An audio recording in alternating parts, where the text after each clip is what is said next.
V temle razmišljanju na glas o 3 stvareh, ki nam naredijo naš online biznis tehnostaven, to se pravi tak tehnično enostaven in organizacijsko lahkoten, oziroma 3 stvari, ki so pravzaprav podlaga za to, da sploh imamo oziroma da sploh delamo en konkreten online biznis. Hojla, če se še ne poznava, najprej en kratek uvod.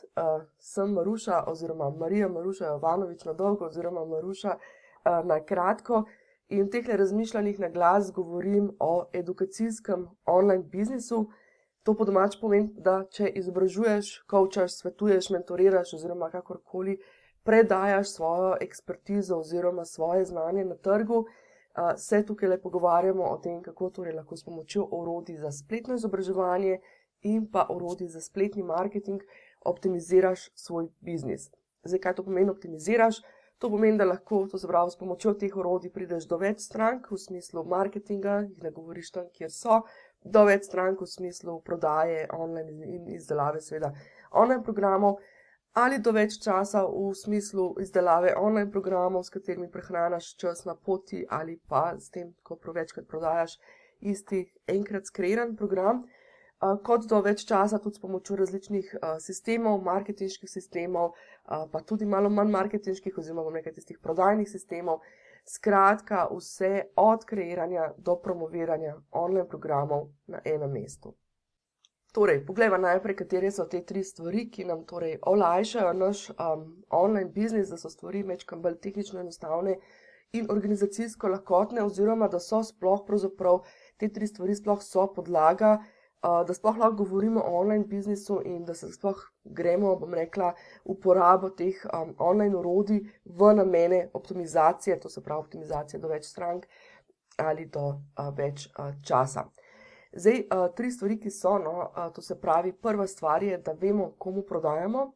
druga stvar je, da imamo nek plan programov in pa tretja stvar, da imamo nek plan, sistem, skratka neko strategijo, kaj delamo za marketinške namene. To se pravi, komu prodajamo, v bistvu po domače rečeno ciljne skupine, plan programov in pa plan strategije, plan marketinga oziroma neko tako strategijo. Na koncu pa še en tak bonus nasvet, ki meni osebno pomaga, da pravzaprav ohranim mirno glavo oziroma da zdržim oziroma da sploh da zdržim ta online biznis oziroma biznis na splošno, tudi kadar stvari mogoče ne grejo čist po planu oziroma čisto, kot sem si jih zamislila. Ok, torej naša prva stvar, komu prodajamo oziroma bolj konkretno rečeno naše ciljne skupine, pa mimogrede že tukaj en bonus nasvet, običajno, sploh ko smo v edukacijskem biznisu, ni nujno, da govorimo o eni sami ciljni skupini, lahko imamo več ciljnih skupin, ki jim prodajamo v bistvu naš know-how, vendar v različnih oblikah in na različne načine. Skratka, ciljna skupina oziroma ciljne skupine, zdaj jaz bom uporabljala besedo ciljna skupina, ampak lahko mislim tudi pač na to varianto, da jih je več oziroma da so različne. Zdaj, zakaj je v online biznisu toliko zelo pomembno, da mi sploh vemo o teh ciljnih skupinah oziroma da se jih sploh zdefiniramo, pa mimogrede še en bonus nasvet, kaj je ciljna skupina. Tukaj ne rabimo nekako blazno veliko filozofirati, običajno ciljna skupina je tisto, kar pride ta prvo iz nas. Največkrat mi je praksa pokazala pri delu s podjetniki je to, da na koncu koncev so najbolj uspešni, ko delajo oziroma ko nagovarjajo ciljne skupine, s katerimi so res srčno usklajeni. To se pravi tiste ciljne skupine, s katerimi si ti res srčno želiš delati. In dostikrat je tukaj samo ta poanta, da v resnici nas včasih mogoče kakšna stvar zavira, da z določeno ciljno skupino ne želimo delati ali pa ne moremo delati, kljub temu, da si želimo. Tako tukaj je to ta prva stvar, ki se lahko malo samo pokovčaš ali pa pri kakšnem coachu malo povrtata skupaj, kaj je pravzaprav tisto, kar te omejuje. Zakaj pa so ciljne skupine sploh pomembne? Na socialnih omrežjih in na splošno na spletnih kanalih, zdaj jaz vedno govorim o spletnih kanalih, ker niso samo socialna omrežja tista, kjer se mi pojavljamo, pa kjer, bom rekla, gradimo svojo online prezenco, skratka na spletnih kanalih. Vemo, kako so ljudje naštelani oziroma kako smo ljudje naštelani, to se pravi, recimo, bom dala primer, gremo nekaj pogooglati, pa najdemo 10 zadetkov, pa pogledamo vseh teh 10 zadetkov ali pa jih prvih 5 pogledamo, pa pri vsakem ostanemo minutko ali pa 2 časa, nič več. Smo na spletnih, na teh socialnih omrežjih, se scrollamo, po objavah, ne, tja gremo malo za zabavo, malo za to, da razne razloge, no, skratka, pa malo scrollamo po objavah, pozornost, zlate ribice, 7 sekund, gremo na naslednjo objavo. Skratka, objave, oziroma nasplošno vse, kjer se mi pojavljamo na teh spletnih kanalih, kjer gradimo svojo online prezenco, je poanta v tem,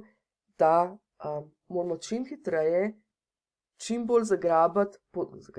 ta malo taka kruta beseda, čim hitreje pridobiti pozornost prave osebe.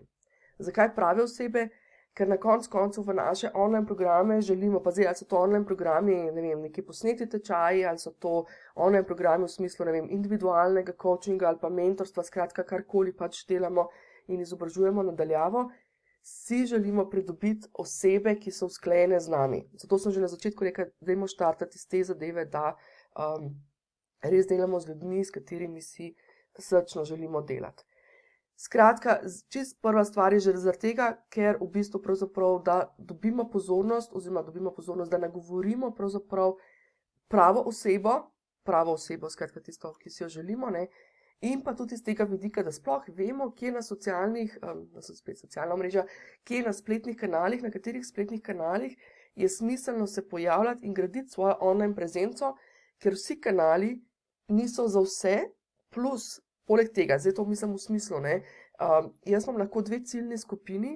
pa eno ciljno skupino nagovarjam na recimo Facebooku pa Instagramu, drugo ciljno skupino gradim oziroma nagovarjam na recimo LinkedInu, ne. Skratka, in tudi tukaj mečkano potem, skratka, ko mi ciljno skupino, ne, zdaj ciljna skupina ne pomeni, da sam določimo pa rečemo, aha, to so, ne vem, ženske, mamice, najstnikov ali karkoli, ne, ciljna skupina gre mečkano bolj v globino, gremo v smislu, da tudi pogledamo, kaj so njihove potrebe, kam jih peljemo in tako naprej. Skratka, ko se mi definiramo vse te zadeve, je tudi naše nagovarjanje na teh socialnih omrežjih in na spletnih kanalih enostavnejše in bolj konkretno targetiramo, ne, zdaj ta taka malo lovska, bolj konkretno naciljamo, še zmeraj taka lovska, bolj konkretno skratka nagovorimo tisto osebo, ki so ji naše storitve in programi namenjeni, in ciljna skupina, s katero si pravzaprav mi želimo v resnici zares delati. Druga stvar, ki nam blazno olajša naš online biznis, oziroma ki je sploh podlaga za to, da vemo, kam gremo, ne, ker če nimamo cilja, potem so vse poti prave, ali kako že pravijo, ne, je pa to, da si naredimo v bistvu plan programov, oziroma če mečkam bolj strokovno rečemo, ne, naredimo si en tak produktni portfelj, torej asortima naše ponudbe v smislu programov oziroma produktov, ne. Zdaj, tudi bom rekla, včasih se moramo pač tudi podjetniki, ki smo solo podjetniki, obnašati mečkam bolj kot biznis, ne pa toliko kot nek posameznik, ampak bolj iti v to vlogo biznisa, in v biznisu vemo, da v bistvu vsak biznis ima pravzaprav nekako razvije en tak svoj, rekla, plan oziroma eno tako ponudbo produktov. In kar je največji problem, ne, največja težava pri podjetnikih je to, da običajno, ko štartajo z online biznisom oziroma s temi bolj online zadevami, dobijo eno vizijo oziroma imajo neko idejo o enem programu. In ponavadi to zapakirajo v en program, ne razmišljajo pa že takoj dovolj na široko. Ne, v široko v smislu, kaj vse bom še prodajal, oziroma, če sem še bolj konkretna, kako lahko jaz s svojimi programi kombiniram to, kar stranke iščejo, ker vejo, da ne vejo, in kako lahko jaz kot strokovnjak dodam stvari, za katere vem, da jih ne vejo, ampak jih potrebujejo. Ne, ker eno je, kar si stranka želi. Recimo, k meni pridejo se učiti kreirati online programe, kako se, ne vem, to naredi tehnično, kako se v bistvu, ne vem, razvije program, ne vejo pa recimo ravno tega, da je treba najprej, če želimo biti uspešni s temi programi, pogledati tudi celotno podlago, ne, da tudi v bistvu potem, ko razvijamo programe, ne, da ne, kar se zgodi, no, bom rekla tako, kar se ponavadi zgodi ali pa pogosto zgodi, to pridemo z eno idejo, z enim programom, pa čez 2 meseca ali pa 3 mesece pogruntamo, fino bi bilo pa še en tak program razviti. Ali pa dodati še eno spletno delavnico. Ali pa, bom naredil še to. In skratka, v bistvu namesto, da bi se bolj ukvarjali s tistim programom, pa s prodajo onega programa, ki smo po možnosti vložili eno goro časa v njega, ne, pol non-stop štancamo spet še neke nove stvari, ne. ker že na začetku nismo postavili temeljev v smislu, da naredimo plan, pa še enkrat poudarjam, to ne pomeni, da v enem mesecu razvijamo vse te produkte, običajno te produkte potem razvijamo in na njih delamo nadaljnje leto ali dve, si pa seveda želimo, da večina teh produktov, sploh tistih posnetih, ostane dlje časa aktivnih in aktualnih, tako da iz tega vidika je ena od stvari, ki jo velikokrat pogrešam pri podjetnikih, ko pridejo do mene, ali pa nasplošno, da v bistvu nimajo nekega razvojnega načrta, kaj delati, oziroma kaj bo kaj bo pravzaprav naš produktni asortima in na čem bomo delali in kako bo to usklajeno, kako bo to zdaj pokril to zadevo, da ne govorimo po eni strani tisto, kar ljudje iščejo, ker vejo, da ne vejo, in to, kako bomo v bistvu mi noter dali stvari, za katere vemo, da jih potrebujejo, pa oni trenutno še ne vejo, da ne vejo. In tretja stvar, ki nam olajša celoten biznis in ga naredi, da je tehnično enostaven, da je, bom rekla, všečen, da je kreativen, skratka, da je tak, da nam prinaša veselje, je to, da si naredimo, da imamo en plan oziroma sistem oziroma strategijo, kaj delamo za marketinške namene. To zdaj pomeni vse od objav na socialnih omrežjih, do pisanja, bloga ali snemanja podcastov, do tega, da vemo, kaj bomo v mailinge dajali, do tega, da je pravzaprav to vse skupaj usklajeno tudi še z našo prodajno ponudbo, z našimi prodajnimi akcijami in podobno. In pazi zdaj tudi to izhaja iz vsega tega, kar sem prej govorila. To se pravi, ko mi poznamo ciljno skupino, ko mi vemo, kam to ciljno skupino peljemo, ko mi vemo, kakšne programe bomo imeli, lahko, pa tudi če ne vemo še čisto točno, kakšne programe bomo imeli, ampak vemo pa, k čemu želimo to ciljno skupino peljati, se nam sestavljajo tudi vsebinske zadeve. Mi točno vemo, in mimogrede za to ne rabiš, ne vem koliko časa, dovolj je par ur, pa se te stvari sestavljajo skupaj. Skratka, ko mi sestavimo te stvari skupaj, oziroma ko mi vse te stvari, ki sem jih prej omenjala, vemo, ko smo jih zasnovali, ko smo si razčistili vse te osnovne zadeve, se nam tudi sama strategija celotne zadeve v bistvu dosti hitro, oziroma ta vsebinski plan lahko zelo hitro postavi in sestavi. In od tu dalje, ko imamo to narejen, je pravzaprav naša naloga samo še to, da to redno in dosledno in vztrajno izvajamo leto, dve in kreiramo zraven programe in tako naprej. Skratka, če želimo, da bojo stvari za nas tehnostavne, luštne, kreativne, ker potem, ko mi vemo, kaj bomo pisali, ko vemo, kam mi peljemo, nam je toliko bolj všeč, smo toliko bolj lahko osredotočeni na ta kreativni del v smislu pisanja in govorjenja in razlaganja stvari, ne pa na tisto, kako se bomo zdaj posneli, pa katero, orodje bomo uporabili za snemanje, pa tako naprej. Skratka, ko se mi postavimo, ko mi poznamo te osnove, kdo je ciljna skupina, kam jo peljemo, se nam sestavljajo tudi vsebine, sestav se nam, oziroma določen, ko mi vemo tudi, kdo smo mi sami, kakšno je naše sporočilo, kaj želimo predati naprej, na kakšen način to želimo predajati naprej, se nam sestavljajo tudi vse te marketinške zadeve in postavimo torej en tak plan. Običajno v online e-biznisu lahko s pomočjo strategije oziroma tehnike,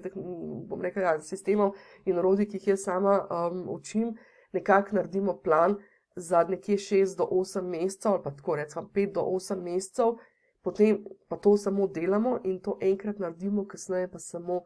pod maščečen reusamo oziroma ponovno uporabljamo. Tako da v bistvu tukaj je 90% časa je namenjenega temu, da ga investiramo na začetku v to, da stvari pripravimo, da postavimo temelje, da naredimo, ta naš strateški plan oziroma to strategijo tega našega marketinga, potem pa od tu dalje rabimo samo še to, da si vzamemo nekajkrat na teden po par ur in to res redno in dosledno izvajamo. Torej, kako se tega vsega skupaj lotiti? Potem pa sledi še en tisti bonus nasvet, ki sem ga omenila na začetku. Zdaj, prva stvar, ki jo res tukaj naredimo, je to, da v bistvu pregledamo, bom rekla, tudi malo svoje potrebe, svoj življenjski stil, to, zakaj smo sploh šli v online biznis, oziroma zakaj nas to vleče, zakaj bi radi delali online programe ali pa koristili orodja digitalnega oziroma spletnega marketinga in kako je to usklajeno z nami, z našim življenjskim stilom, z našimi vrednotami konec koncev. Potem si pogledamo torej tudi ciljne skupine, pogledamo torej, kdo je naša ciljna skupina, pri čemu ji pomagamo, kako jo peljemo do tja in v bistvu pogledamo še ta marketinški del, tudi te stvari so pomembne, da jih imamo poštimane na začetku.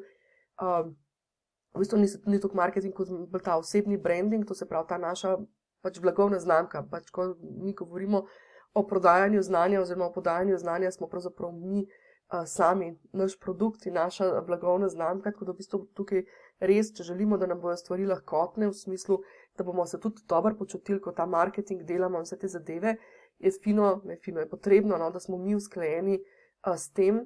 da je to usklajeno, da je način marketinga usklajen z nami in to bo pa usklajeno z nami, če mi sebe dosti dobro poznamo, se dosti dobro izprašamo, pogledamo, kakšen je pravzaprav tisti naš brand glas, ne? To se pravi naš način komunikacije, ki ga želimo, na kakšen način želimo komunicirati in potem, ko se vse te stvari sestavljajo, v bistvu samo sledimo, tako kot sem že rekla, temu principu in izvajamo našo redno dejavnost, kar pomeni kreiramo programe, kreiramo vsebine za spletne kanale in pripravljamo ponudbe in skratka delujemo naprej. Tako da tukaj v tem kontekstu sem zaradi tega postavila v spletnem hubu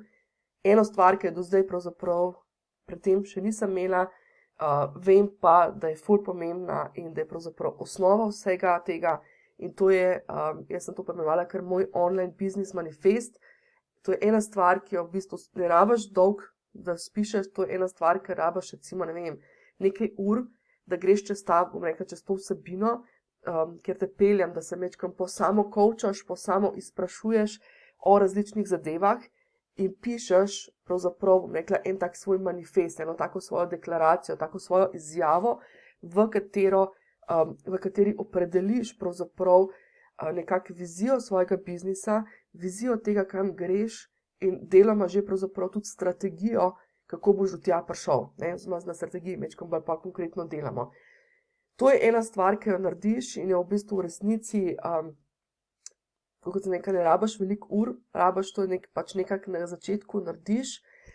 odvisno je, koliko ur rabiš, zato je zdaj zelo odvisno tudi od tega, koliko imaš že, neko dodelano vizijo, ker tisti, ki so bolj na začetku, pač mečkam bolj se iščejo, še ne vejo točno, s kom želijo delati, kaj želijo delati in tako naprej. Medtem ko nekdo, ki je najbrž že 5, 10, 15 let v biznisu, ima te stvari že mečkam bolj poštimane, pa mu grejo mečkam hitreje, ne.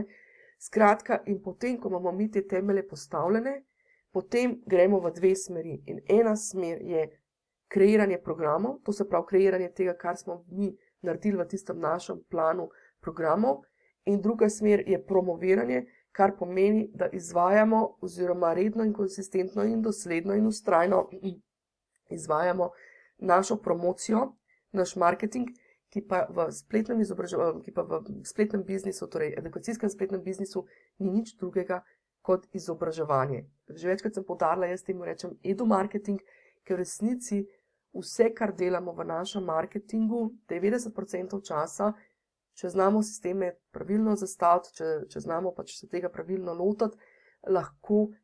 zgolj in samo izobražujemo, to je pa v resnici tisto, kar mi pravzaprav radi počnemo. Ekola, pa še bonus nasvet, ki sem ga obljubila na začetku. To je pa, bom rekla, ena stvar, ki mene po koncu drži, oziroma ki mi, bom rekla, mečkaj odnese tisto breme velikih odločitev, ali pa bom rekla neko breme, da zdaj pa moramo, zdaj so pa stvari smo postavili in zdaj pa tako morajo biti. Jaz rada rečem, da je fino, da povsem skupaj ohranimo nekaj balkanske fleksibilnosti, namreč balkanski del Evrope, recimo, pa ta smo znani mečkam bolj potem, da se mečkam bolj premislimo ali pa naredimo mečkam stvari po svoje ali pa se nadržimo čisto kakšnega plana, skratka bolj severno, ko gremo po Evropi, bolj so ljudje rigidni v smislu, tako je plan, zdaj pa tega se moramo držati, no, tako da če imamo o stereotipih, no. In tukaj jaz sem res pristaš tega, da ja, naredimo stvari, si postavimo to neko osnovo, si naredimo plane zaradi tega, zakaj? Zaradi tega, da mi pomirimo možgane. Ker če mi vemo, če naši možgani vejo, da obstaja nek plan, da obstaja neka struktura, da obstaja nek sistem in da vemo, naši možgani, da vejo, da bomo temu sledili oziroma da imamo nekaj, česar se lahko oprimamo, s tem pomirimo naše možgane. Kar pomeni, nismo non-stop v paniki, pa ugotavljamo, zdaj pa ne vem, kaj je moj naslednji korak ali pa, a bo to delovalo, skratka, ne. Če imamo mi neke plane, sisteme, strukturo, to so stvari, ki pomirijo naše možgane, ki dajo našim možganom, bom rekla, en tisti občutek varnosti, kar pa ne pomeni, da moramo pa zdaj mi kot oseba biti toliko rigidni, da se zdaj držimo vsega tega čist do pikice. Včasih pač gremo mogoče tudi s kakšno, bom rekla, bolj tako inspirativno, navdihujočo idejo dobimo in gremo v akcijo. Skratka, probamo torej imeti te plane kot neko podlago, ki nam je vodilo za to, da vemo, kam gremo, zato da nam je tudi vodilo, ko se odločamo, da vidimo, pride priložnost za nek nov projekt, ali je to povezano z nami in našo vizijo, ali nas pelje to naprej, ali nas bo zaustavili. In pa da potem smo, bom rekla, toliko fleksibilni, da se znamo, bom rekla, včasih potem tudi ustaviti pa reči, lahko tudi to majčkeno spremenim, ali pa mogoče pa ni čist potrebe, da se do pikice in do zadnjega grahovega zrna držimo tegale našega plota in te zadeve, tako kot smo si jo zastavili.